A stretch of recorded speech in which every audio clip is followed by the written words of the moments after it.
Como todos los domingos, siempre me gusta compartir y traer prácticamente un informe de lo que el Señor está haciendo en la iglesia allá en Pómpano. Para los que no saben, la iglesia de Pómpano nosotros es la iglesia que está en la cárcel de Pómpano. Nosotros como iglesia estamos llegando a ese lugar a llevar la palabra de Dios. Y ellos mismos se han colocado Iglesia Victoriosos en Cristo. Entonces el Señor está haciendo cosas grandes en ese lugar. Pero este martes que fuimos nos enseñó algo el Señor que siempre hemos estado compartiendo, pero que hoy lo aprendí porque lo vi. Siempre hemos dicho que si nosotros queremos queremos tener resultados nuevos en nuestra vida, necesitamos hacer cosas nuevas. Si tú necesitas tener resultados positivos en tu vida, si necesitas ser bendecido en tu vida, pues tienes que desde ahora empezar a sembrar cosas nuevas en tu vida para que ese cambio produzca un efecto y que sea un efecto positivo. Lo digo esto porque lastimosamente el martes cuando llegamos a la iglesia de Pómpano, hace más o menos como un mes y medio, estuvo aquí un muchacho que salió de allá, vino y dio testimonio y estuvo aquí, habló con nosotros y estábamos felices porque el Señor había hecho la obra en él. Pero resulta que este muchacho tuvo la oportunidad, el Señor le dio la oportunidad de cambiar, pero lastimosamente él siguió haciendo lo mismo que venía haciendo. Y por hacer lo mismo que venía haciendo, el martes nos encontramos nuevamente allá otra vez en la cárcel de Pómpano. Entonces, lastimosamente, nos enseñó a nosotros el Señor, una cosa tremenda, que si yo quiero tener cambios en mi vida, resultados positivos, tengo que hacer cambios en mi vida. Él no los hizo y por eso está nuevamente allá. Esas son las cosas que el Señor hace, nos da oportunidades y nosotros no las tomamos. Por otro lado, quiero ahora felicitar a Irak. Quiero felicitarlo porque ayer estábamos compartiendo un momento y de pronto llegó el jefe de él. Entonces yo me puse a mirar una cosa y le di la espalda. En ese momento el Señor me dijo, amigo, y no pensé que era conmigo. Me decía, amigo, quiero felicitarlo. Entonces cuando mismo lo volteé a mirar quién era, y sí, él me dijo, amigo, quiero felicitarlo por lo que están haciendo en Irak. Entonces dije, no, pues eso se le dé gracias a Dios por lo que él ha hecho en la vida de Irak y gracias a Irak por lo que ha respondido. Entonces dijo, quiero felicitarlo porque este hombre es bueno, pero andaba en caminos no muy buenos. Y ahora vemos que el Señor está haciendo algo en la vida de él. Entonces yo quiero felicitarlo porque ese testimonio, eso es lo que nosotros necesitamos. Nosotros necesitamos ir a hablar y predicar y hablar. No, necesitamos que con nuestro testimonio la gente vea que en realidad somos cristianos. Entonces, Irak, déjeme felicitarlo y déjeme dar un aplauso, ¿verdad?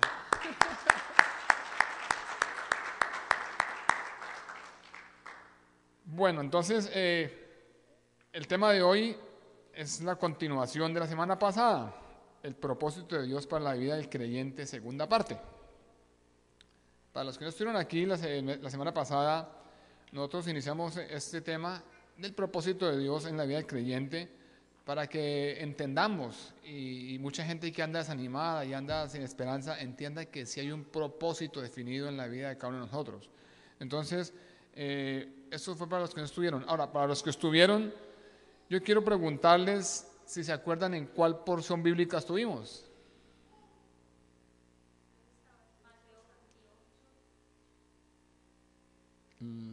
Lucas. Exactamente. Lucas 4, 18 y 19. Dice la palabra de Dios, el Espíritu del Señor está sobre mí, por cuanto me ha ungido para dar buenas nuevas a los pobres. Me ha enviado a sanar a los quebrantados de corazón, a pregonar libertad a los cautivos y vista a los ciegos, a poner en libertad a los oprimidos y a predicar el año agradable del Señor. En estos dos versículos pudimos ver y entender, sobre todo, que en realidad todos en esta vida tenemos un propósito, que verdaderamente tenemos un propósito y un destino que el Señor ha colocado en nosotros, pero que no solamente Dios nos ha creado con un propósito, sino que Él, en su infinita misericordia, nos ha dotado de herramientas poderosas. ¿Para qué? Para que nosotros llevemos a cabo ese propósito.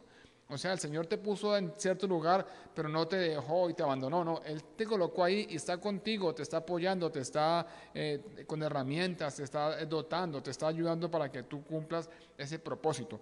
Vamos a repasar un poco. Vimos en el primer párrafo, dice que el versículo dice que el Espíritu de Dios está sobre mí, sobre ti, está el Espíritu de Dios.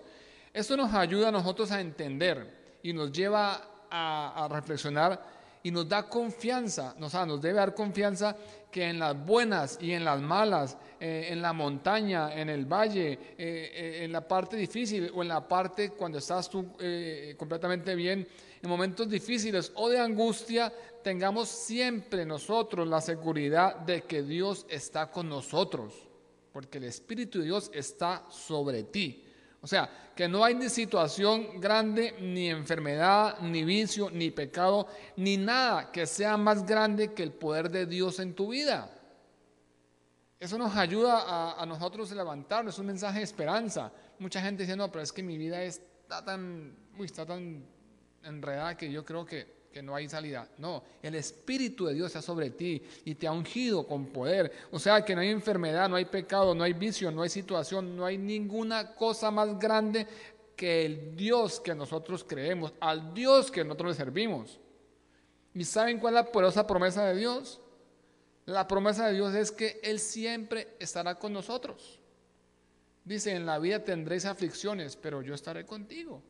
O sea, en la montaña, cuando estemos felices, contentos, Dios está con nosotros. Cuando vayamos cayendo, estemos en necesidad, que estemos en angustia, en temor, en susto, en enfermedad, Dios está con nosotros. Tenemos que tener en cuenta eso, que Dios está con nosotros. También vimos que su Espíritu está sobre nosotros y que nos ha ungido con un propósito especial para que nosotros realicemos una tarea específica. El Señor nos está diciendo en este caso que dice, por cuanto me ha ungido para dar buenas nuevas a los pobres. O sea, el Señor te está dando una tarea, nos está dando una ocupación, nos está dando un deber que debemos hacer. ¿Cuál? El que nos ha ungido a nosotros para darle las buenas a los pobres. Y esto es más que necesario hoy en día en nuestro tiempo. Es urgente que los hijos de Dios nos levantemos, que el pueblo de Dios, que la iglesia se levante y lleven el mensaje de las buenas a los pobres. Decíamos que el pueblo de Dios y la gente ya está cansada de escuchar los mismos mensajes de noticias, de desgracias, de robos, de asaltos, de tragedias y de novelas, de cualquier cantidad de programas que traen solamente de violencia y terror. El pueblo de Dios, el pueblo en general está cansado de eso. El pueblo que necesita ahora es oír las buenas nuevas, llegar a los pobres con las buenas nuevas. El pueblo necesita hoy con urgencia el mensaje de Jesucristo. Es un mensaje de esperanza, es un mensaje que levanta, un mensaje que restaura, un mensaje que sana. Eso es lo que el pueblo de Dios necesita hoy en día escuchar, el mensaje de Jesucristo. Decíamos que nos ha enviado a sanar a los quebrantados de corazón. Estamos haciendo un repaso de la semana pasada. Dijimos que los quebrantados de corazón no eran solamente aquellos que han acabado de romper una relación amorosa. Dijimos que los quebrantados de corazón son aquellas personas que el pecado los ha herido, que el pecado los ha destrozado, que el pecado les ha robado todo lo que han tenido en su vida. Decíamos que son aquellas personas que el pecado los ha dejado completamente abatidos y ellos se encuentran en una condición miserable, de culpabilidad, de susto. Pero para nadie, hermanos, es un secreto que nuestro mundo está lleno de gente quebrantada de corazón. Eso todos lo sabemos. Y la iglesia está llena de gente quebrantada de corazón. ¿Por qué? Porque este mundo está lleno de gente quebrantada de corazón. Porque el pecado es como un arado que hace sus huellas profundas en nuestro corazón, desgarrando el corazón del hombre. ¿Para qué? Para que ante la necesidad y la realidad se encuentre indefenso, se encuentre perdido. Pero hermanos, ahí, en ese momento preciso, donde está el ser humano desesperanzado, ahí es donde el Señor te ha mandado a ti y a mí, ¿a qué? A sanar a los quebrantados de corazón, Ahí es donde entramos nosotros como iglesia, como hijos de Dios, como creyentes, como cristianos. Ahí es donde entramos nosotros a accionar. ¿Por qué? Porque el Señor el Espíritu está sobre ti y te ha ungido para dar las buenas nuevas y para sanar a los quebrantados de corazón. Estamos cogiendo el hilo del mensaje. El Señor nos ha ungido con un propósito y nos ha ungido, nos ha dado las herramientas propicias. Para concluir este repaso, dijimos que nosotros debemos de tener mucho cuidado, nosotros los creyentes. Tenemos que abrir bien nuestros ojos del Espíritu, no los ojos físicos, los ojos del Espíritu. Tenemos que ser sensibles a la obra de Dios, la obra que el Señor quiere realizar en nuestras vidas. Debemos dejar que Dios se mueva libremente en nuestras vidas, que nos dé una visión clara. Necesitamos abrir los ojos, ¿para qué? Para ver y entender que el diablo nos ha declarado la guerra a nosotros como hijos de Dios. Hermanos, estemos claros de eso, que el diablo nos ha declarado la guerra a nosotros y que la única manera que nosotros podemos derrotar al diablo es con el Espíritu de Dios. ¿Pero cómo? A través de nuestra completa santificación. Cuando tú empiezas a santificarte, empiezas a ganarle la batalla al diablo, al enemigo. Empiezan a salir de ti lo malo, lo que tenías adentro. Cuando empezamos a tener una completa santificación.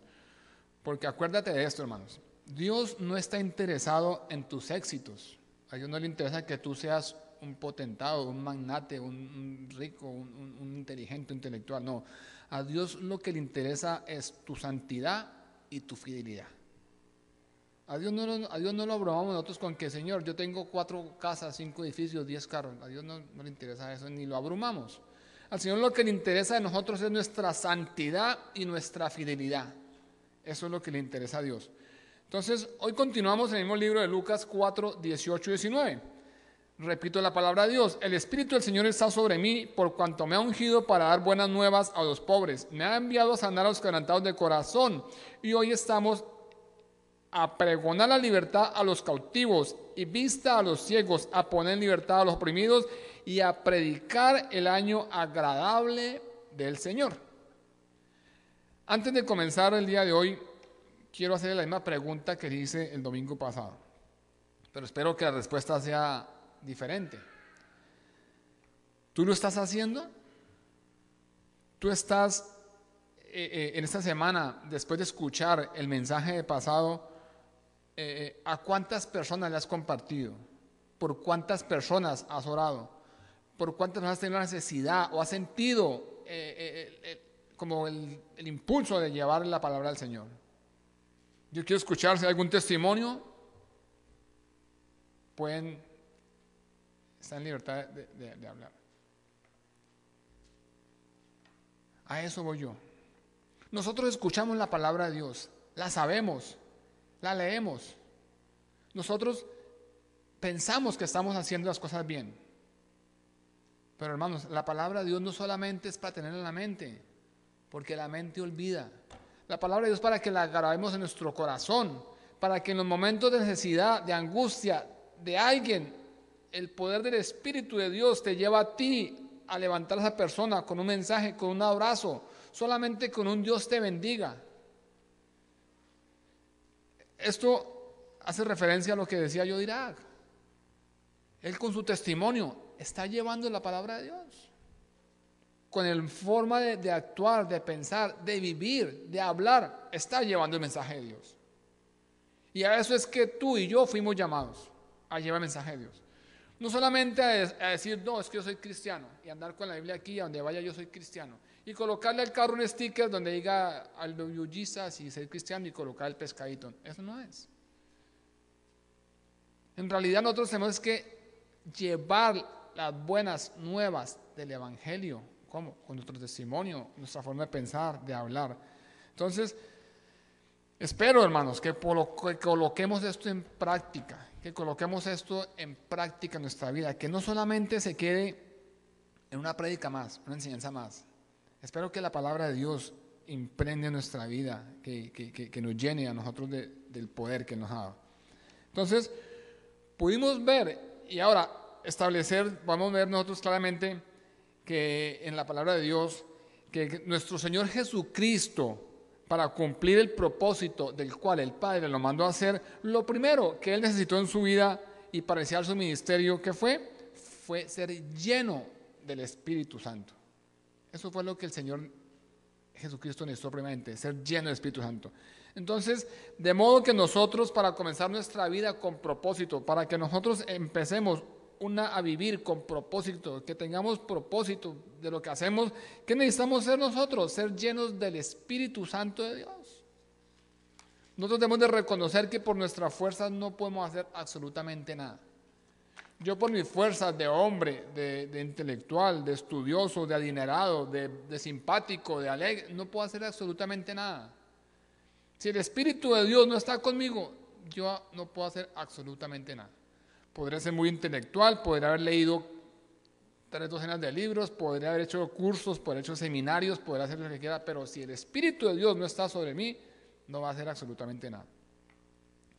Con esta introducción, yo quiero que continuemos leyendo lo que dice la palabra de Dios. Nos dice que nos ha enviado a pregonar libertad a los cautivos, dar vista a los ciegos y poner en libertad a los oprimidos. Eso continúa el pasaje. Yo diría que la secuencia de estas 3 frases, pregonar libertad a los cautivos, dar vista a los ciegos y poner en libertad a los oprimidos, están unidas en un orden específico. Están unidas en un orden específico. Aunque esto a su vez trae confusión al pueblo, y esto se vio en los tiempos pasados. En los tiempos antepasados, nosotros podemos darnos cuenta que el pueblo creía que el Hijo de Dios, el que venía a libertarlos, venía a romper todas las cadenas materiales de la esclavitud, porque en ese tiempo ellos eran esclavos de los romanos. Ellos eran esclavos de los romanos y ellos eran presos de un imperio, del imperio romano. Y muchos se imaginaban entonces que el Hijo de Dios iba a llegar como un Rambo. Pensaban, no, tica llega el Hijo de Dios con una ametralladora aquí puesta y una bazooka y va a acabar con todo lo que tenemos. Llega un Hijo de Dios bien armado y ese nos va a salvar. Va a acabar con todo y con todos. Eso pensaban. Pero no se imaginaban, y lejos de imaginarse, que el que llegaría a liberarlos, a libertarlos, sería un hombre humilde de corazón. Muchas veces nosotros pensamos eso. Cuando estamos en una situación difícil, lo único que se nos imagina, no, es que si yo fuera amigo del general, si mi amigo fuera tal persona, si yo tuviera influencias con tal persona. No necesitamos eso. Necesitamos que el Espíritu de Dios esté con nosotros. Porque no es nuestra lucha ni nuestra guerra, es la guerra de Dios. Y si tú estás con Dios, ¿quién contra ti? Necesitamos ser humildes de corazón, como lo fue el Hijo de Dios. El Señor ha enviado a su Hijo ¿a qué?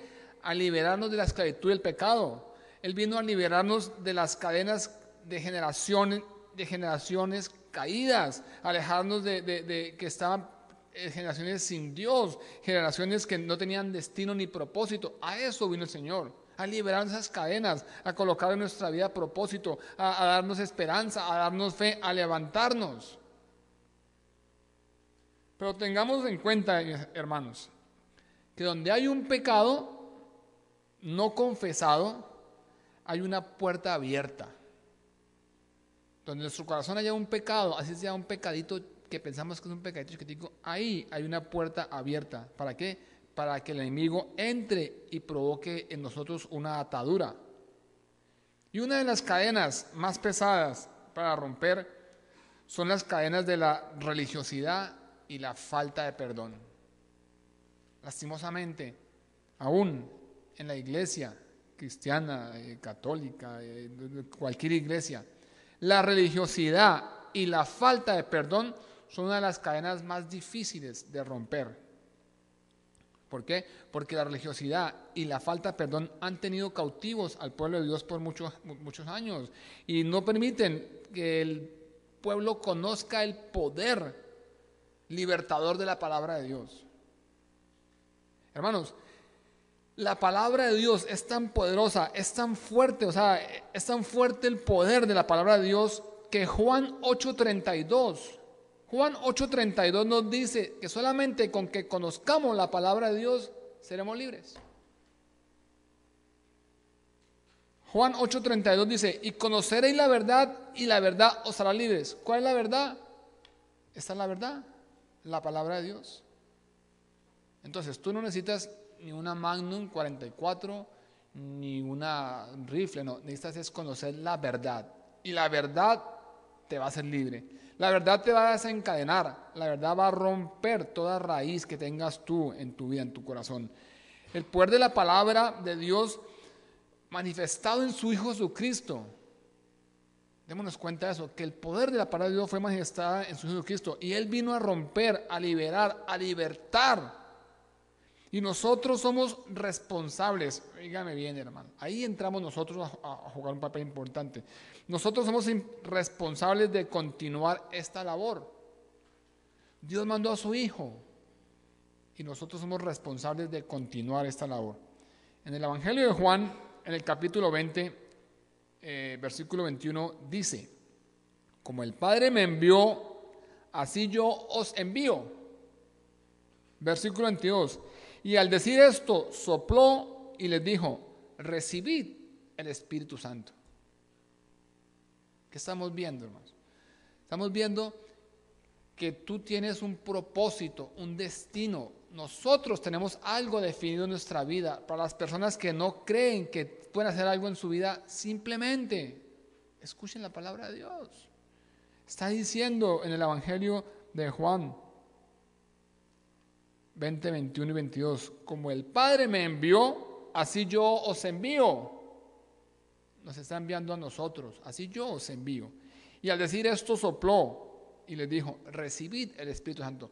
Tú tienes el Espíritu Santo, yo tengo el Espíritu Santo. ¿Por qué nosotros tenemos el Espíritu Santo encasillado, atado, guardado? No lo dejamos que se mueva libremente en nuestras vidas. ¿Por qué? Porque nosotros no creemos ni lo que oramos. Nosotros como cristianos no creemos el poder que tenemos nosotros en nuestras manos siendo hijos de Dios. Dice la palabra claramente, y sopló y les dijo, recibid el Espíritu Santo. O sea, nuestro Señor Jesucristo no solamente vino a abrir los ojos a los ciegos físicamente, aunque en su ministerio Él hizo milagros y curó muchos de ceguera, pero el Señor, su intención principal es tratar con la ceguera espiritual. De eso está hablando la palabra de Dios, tratar con nuestra ceguera espiritual. No quitar lo que nos vemos, no, es quitar lo que nosotros no vemos. La ceguera espiritual es la parte más fuerte que tiene el creyente y toda persona. ¿Por qué? Porque estamos atados a tradiciones, estamos atados a religiosidades.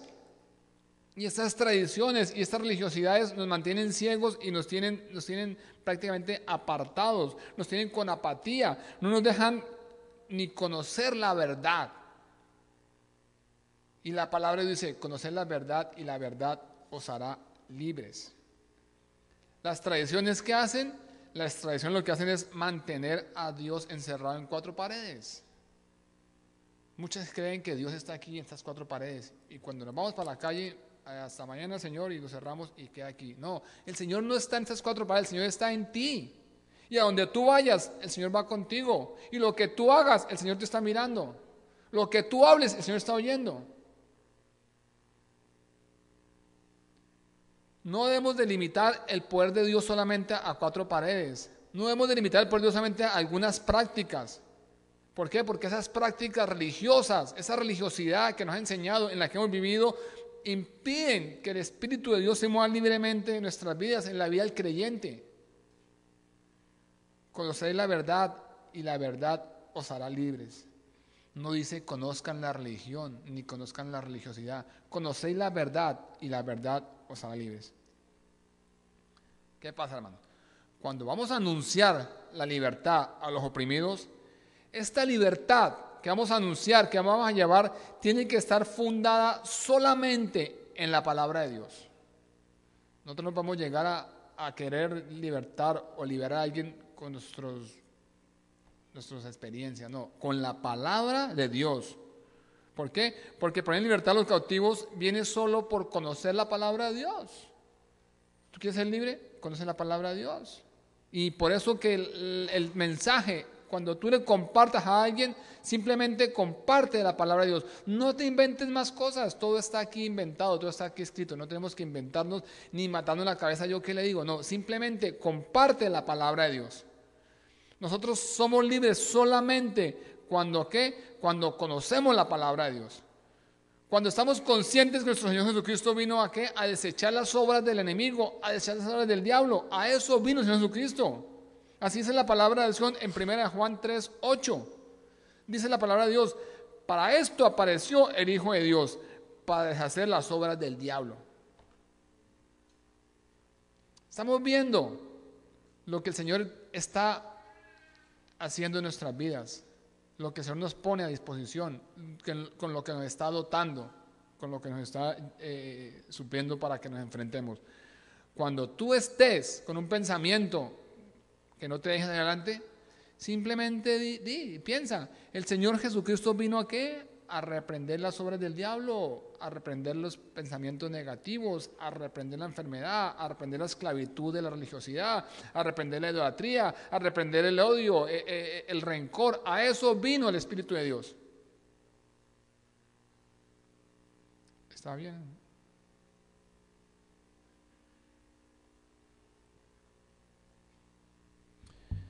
Pero ¿cómo va a ser?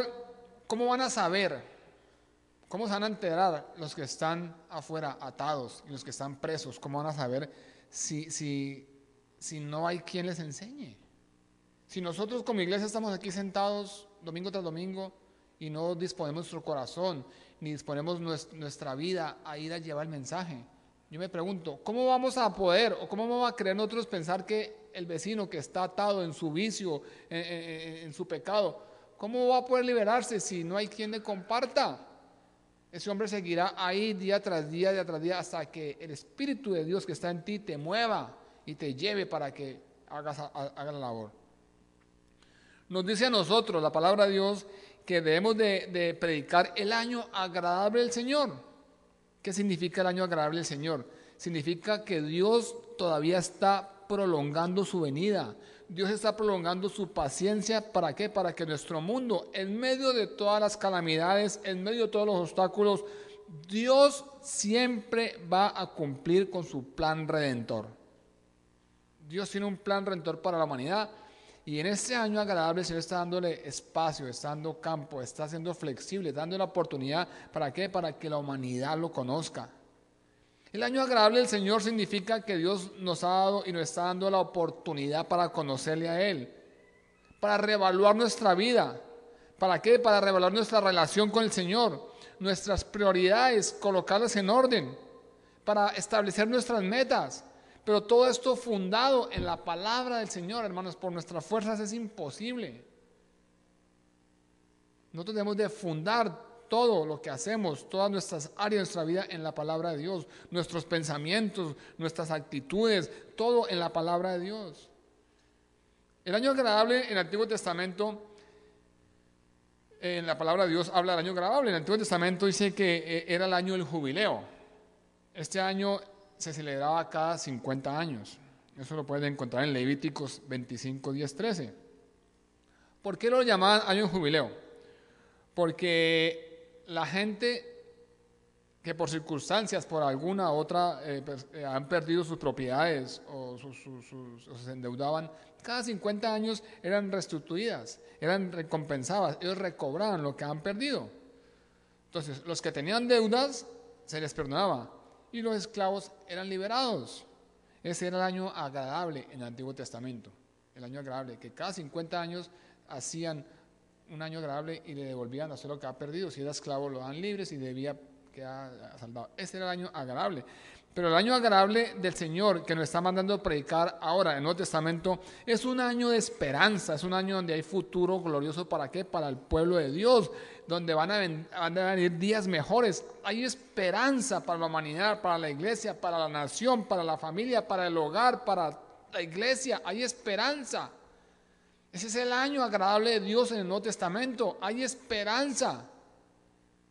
Es un mensaje de esperanza para que te levantes. Ya no te sientas derrotado, desanimado, angustiado, preocupado. No, hay esperanza. Este es el año agradable de Dios. Estamos en el año agradable de Dios. El año agradable del Señor es ahora. Es ahora cuando el Señor nos está brindando a nosotros la oportunidad, está dando a su pueblo la oportunidad de ser completamente libres. Es ahora que Dios está rompiendo cadenas de tradiciones, religiosidades, vicios, pecados. Es ahora, este año agradable al Señor. Y es ahora, en este año, que Dios te va a sanar, a liberar, o te va a usar como Dios quiere que sea. Escúchenme, hermanos. Es ahora donde Dios te va a sanar como a su pueblo, o te va a usar como instrumento. Si estás atado a una tradición, a un pecado, a un temor, Dios te va a sanar. Si tú ya estás sano, Dios te va a usar, porque esa es la palabra de Dios. Es ahora donde se cumplirá el propósito de Dios en nuestra vida. Es ahora, en este año agradable del Señor. Pero muchos dirán, pero ¿cómo se va a cumplir ese año agradable en mi vida? ¿Cómo se va a cumplir? ¿Saben cómo? Cuando nosotros no solamente entendamos, sino cuando nosotros creamos. Yo creo en mi corazón, yo creo en mi mente, yo creo que el Espíritu del Señor está sobre mí, está sobre ti. Créanlo, hermanos. El Espíritu está sobre ti y te ha ungido para dar buenas nuevas a los pobres. Te ha enviado a sanar a los quebrantados de corazón, a pregonar libertad a los cautivos y vista a los ciegos, a poner en libertad a los oprimidos y a predicar el año agradable del Señor. El Espíritu de Dios está sobre nosotros.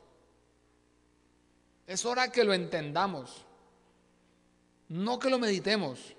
Es hora que lo pongamos en práctica en nuestra vida. Que el Espíritu está sobre ti.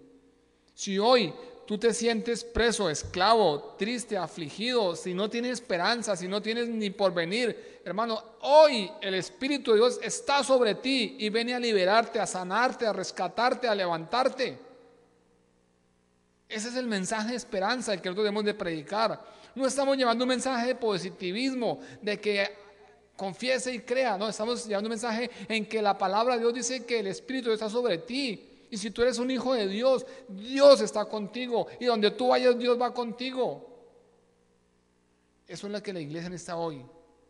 Ser consciente de lo que tenemos. Ser consciente de lo que Dios ha puesto en nuestras manos. Y levantarnos. No seguir más ahí dormidos engordando. No ser cristianos banqueros. De bancas. No. Ser cristianos militantes, que seamos militantes, que vayamos a donde está la guerra, que nos movamos nuestra necesidad, que compartamos la palabra, que levantemos a los enfermos, que oremos por los que están presos. A eso Dios te ha mandado, a eso Dios te ha llamado. Y tú tienes el poder, porque la palabra dice de Dios que Él sopló sobre ti y te dio el Espíritu Santo. Hermanos, yo quiero que con este mensaje no solamente quede en nuestra mente, sino que quede en nuestro corazón. Que hoy lo pongamos en práctica. Salgamos de aquí pensando, inquietos, ¿dónde está la necesidad? ¿Dónde se está moviendo Dios? Y yo voy a unirme a donde se está moviendo Él. ¿Dónde quiere Dios que yo vaya? ¿Dónde quiere Dios que yo predique? ¿Dónde quiere Dios que hable? ¿Dónde quiere Dios que yo con mi testimonio levante a las personas, hermanos? Oremos, hermanos. Bendito Señor Dios y Padre bueno, te damos gracias, Señor, por este precioso día, Señor Dios de los cielos, Señor, que nos regalaste, Señor, que nos has regalado, Señor. Gracias, Dios, porque sabemos, Señor, y entendemos, Señor, que cuando tu Espíritu de Dios está sobre nosotros, Señor, somos más que vencedores, Señor, somos más que victoriosos, Señor. Señor, gracias, Señor, por llamarnos, Señor, a ser parte de tu ejército, Señor. Padre, para nosotros es un privilegio, Señor, pertenecer, Señor, a tu casa, a tu iglesia, Señor. Yo te pido, Dios, en el nombre de Jesús, que traigas a nosotros, Señor, el deseo, Señor, de compartir, el deseo de predicar, el deseo de llevar la palabra, de orar, Señor Dios. Padre, que quites de nosotros toda apatía, Señor, que quites de nosotros todo cansancio, Señor, toda pereza espiritual, Señor, toda ceguera espiritual, Dios. Padre, sabemos, Señor, que para los que te aman, todas las cosas salen para bien, Señor. Nosotros hoy decimos, Señor, que te amamos, Señor. Hoy nuevamente, Señor, decimos, Padre, que yo y mi casa serviremos a Jehová, Señor. Por lo tanto, Dios, colocamos, Señor, nuestra vida en tus manos, Señor, sabiendo y creyendo, Señor, que no hay mejores manos que las tuyas para que dirijas mi vida, Señor. En el nombre de Jesús, amén y amén. Antes de alzar esta alabanza al Señor, si usted necesita ese soplo